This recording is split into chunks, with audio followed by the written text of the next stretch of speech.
E aí pessoal, tudo bem? Hoje a gente conversa sobre um livro muito importante para a historiografia brasileira. É um livro que assim, ele é lido não apenas nos cursos de história, mas aqui e acolá aparece também aí nos cursos de sociologia, soube até que em cursos de letras, e que também tem despertado a atenção de um público que está fora da universidade, justamente pelo tema que ele trata e pelas reflexões que ele traz. Recentemente, inclusive, este livro foi adaptado para o teatro e a peça tem sido exibida em várias cidades do país. Eu vou deixar o link para você ter maiores informações sobre a peça lá embaixo. Eu estou falando, gente, de um livro escrito por um historiador brasileiro, paraibano especificamente, chamado Durval Muniz de Albuquerque Júnior, que é professor de História e que escreveu A Invenção do Nordeste e Outras Artes. Este livro é fruto da sua tese de doutorado e a gente logo mais vai entender um pouquinho do que ele trata.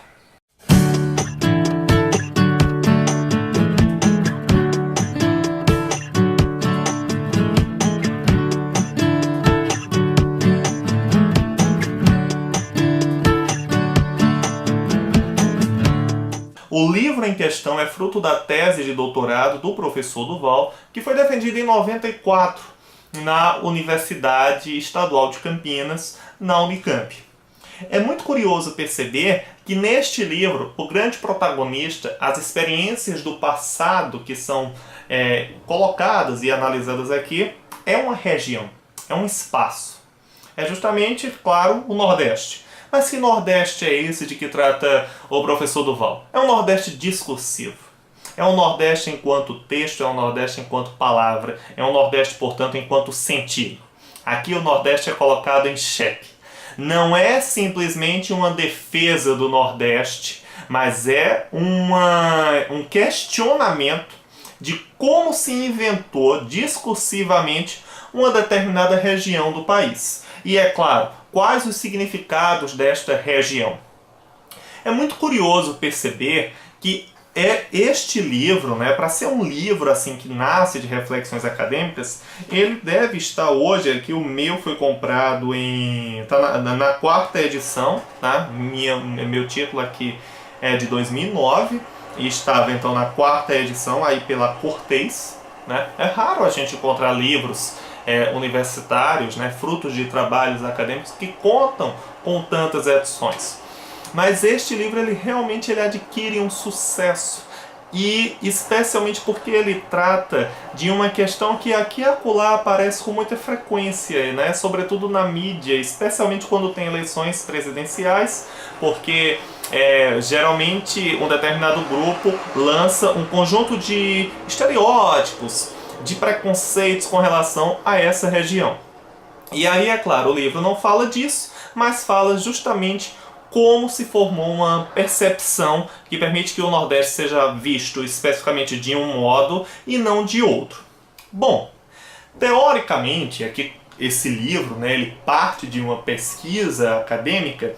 Nós não podemos deixar de perceber que é um livro que ele marca, ele marca, junto com outros trabalhos da época, um modo de pensar a produção historiográfica a partir de um referencial Foucaultiano.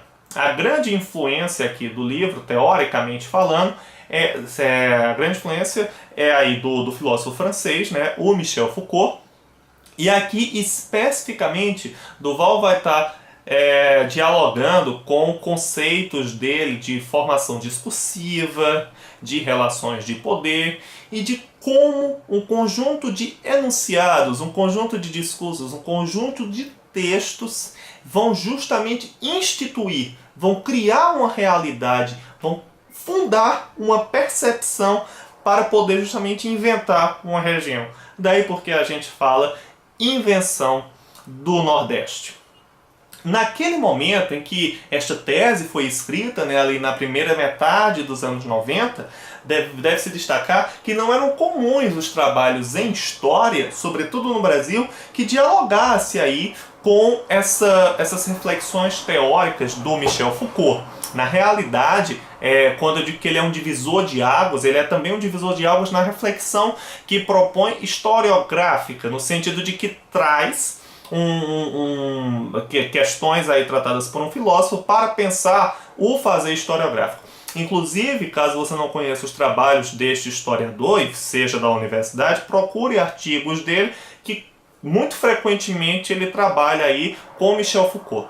Mas também nós vamos encontrar aqui Gilles Deleuze, Félix Guattari. É preciso destacar que a Invenção no Nordeste ela tem um livro que tem uma força incrível, especialmente pelo conjunto de fontes que aciona.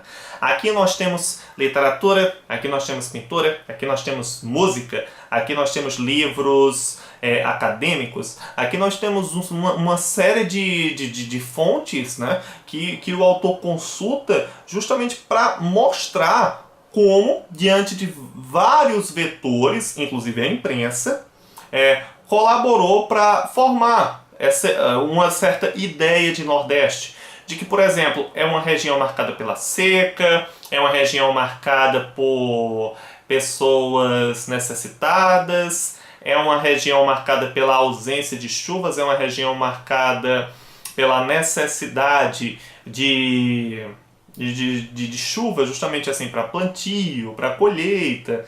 E com essas questões, né, vão também elaborar um Nordeste que às vezes é tido como atrasado, sobretudo frente ao Sul, e que muitas vezes ele nos ajuda a perceber, né, que essa imagem do Nordeste ela é feita com base no binarismo, numa certa comparação, ou seja, o Nordeste é atrasado, mas ele é atrasado em comparação a um certo Sul que é desenvolvido.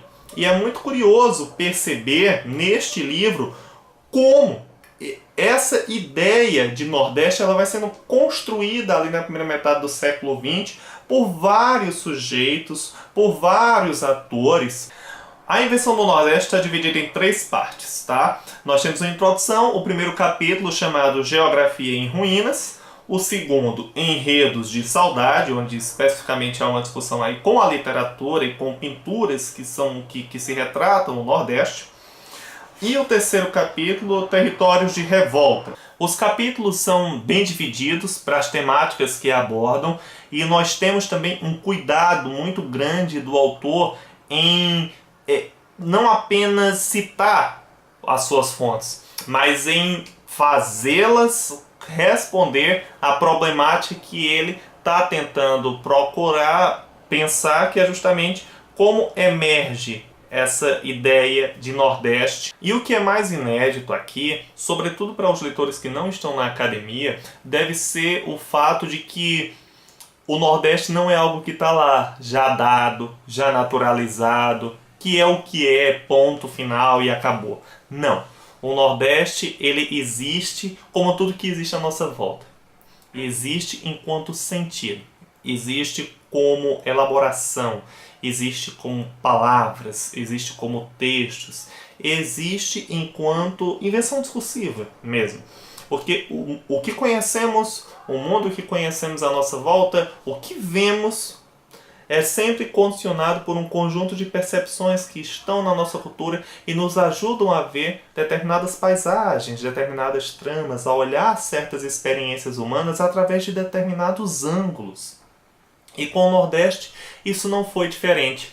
Portanto, aquele Nordeste, né, que como brinca o professor Duval, muito mostrado na mídia como um território de seca, como um território onde as pessoas falam arrastado e tudo mais, esse território foi elaborado dessa forma, certo? Ele ganha um espaço representando pessoas e experiências e paisagens dessa forma e não de outra. E isso colabora para que determinados preconceitos, estereótipos e visões fechadas e delimitadas se sedimentem sobre esta região.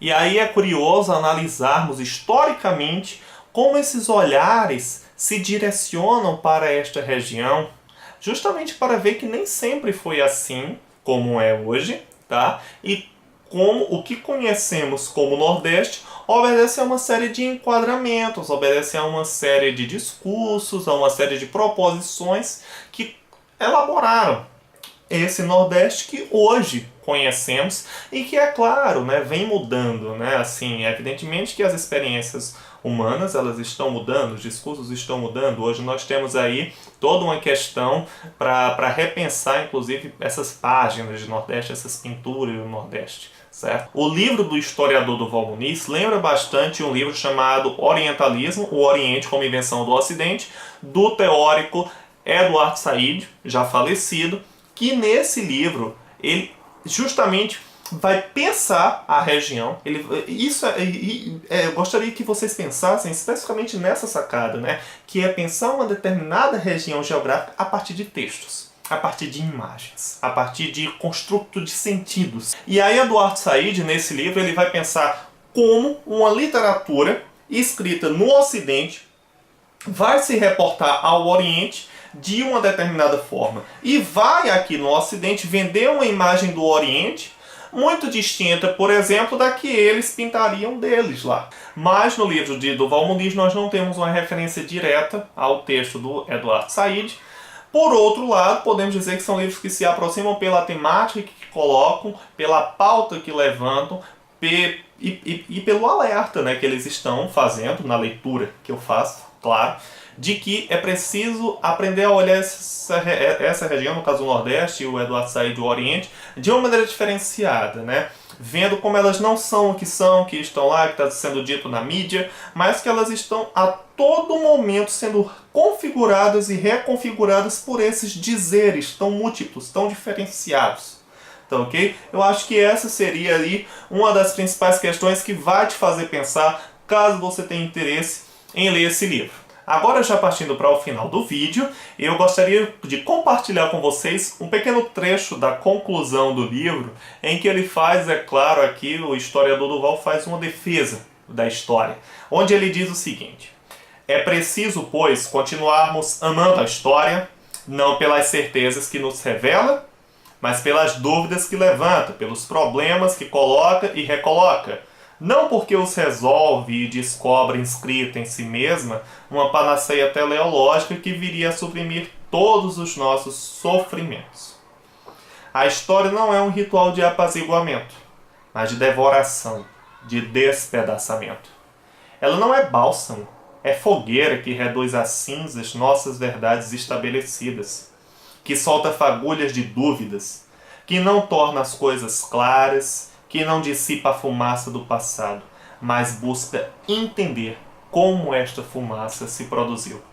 O problema, antes de ser coberto pelas cinzas de uma resolução teórica, deve ser soprado para que apareça em todo o seu ardor de brasa. Bom, pessoal, essas são breves palavras sobre este livro tão amplo, este livro tão inesgotável, este livro que eu li agora, né, no processo aí de finalização da tese. Reli aqui este livro, acho que agora pela terceira, quarta vez, e que é sempre necessário, porque é um livro que sempre que a gente lê, a gente descobre novas coisas, a gente descobre novas maneiras de olhar para a vida, novas maneiras de olhar para o mundo à nossa volta, sem dúvida.